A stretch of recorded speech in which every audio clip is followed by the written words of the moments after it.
Homelessness is a growing problem here in the Puget Sound region. Seattle and the Allen Foundation today announced a big initiative teaming up to help push back against our homeless crisis. Take a listen. It's unacceptable that we have this happening in our community. We believe that tackling homelessness is everyone's responsibility, from businesses to nonprofits to public institutions. And they're putting their money where their mouth is. That's the CEO of Vulcan. So today, the Paul G. Allen Foundation donated $30 million to help create housing for homeless families living in Seattle and youth. The city is also chipping in $5 million to help in this effort as well. They say there are currently almost 1,700 homeless families in King County. That's just King County. And this will go a long way towards helping and housing them and offering assistance. Bill Rumpf is the president of Mercy Housing Northwest, and Paul Butler is a program manager for Paul G. Allen Philanthropies. Thank you both for being here, and congratulations. This is an important partnership about to do some really great work together. So I appreciate you being here.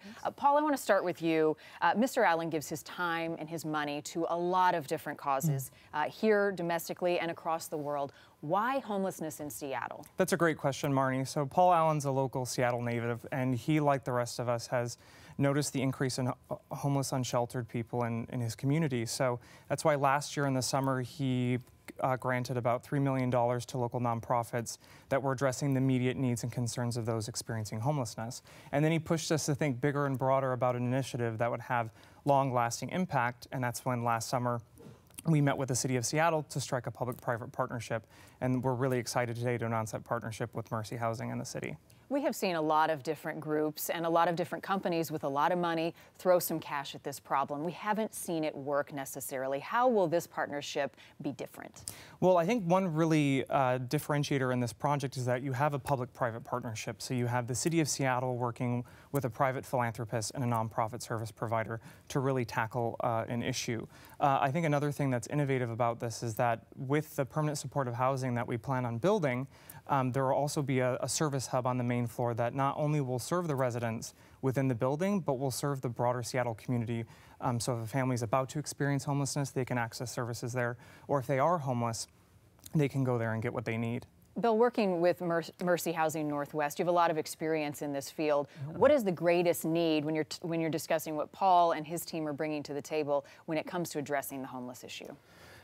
Well, first, I'm pinching myself that we're here today. This is a fantastic announcement. I know. So, yeah, I know. Incredible? We really think this is going to create a lasting resource. But, you know, in terms of the need, we see housing as the foundation. But one of the things about that our organization has always done is to try to create services so people can improve their situation financially and in other areas. So what we're going to be doing here is again, combining that housing that really serves people that have been long-term homeless with things like job assistance, mental health, addiction services if that's needed. But it's also services for kids to really change the trajectory for them. I'm glad you brought that up because this is focused on families and kids.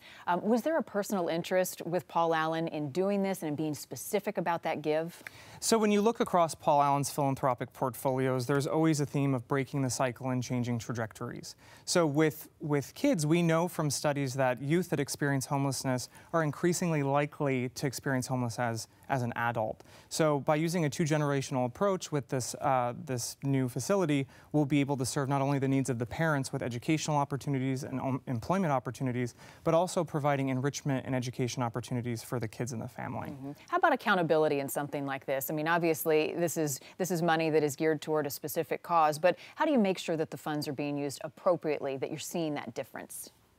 So this is something that in our services, we do a lot of measurements. We collect data, and some of the indicators you look for are what's happening with income, how about kids' success in school, and things like that. But a lot of the non-quantitative side really is about things like hope and self-esteem.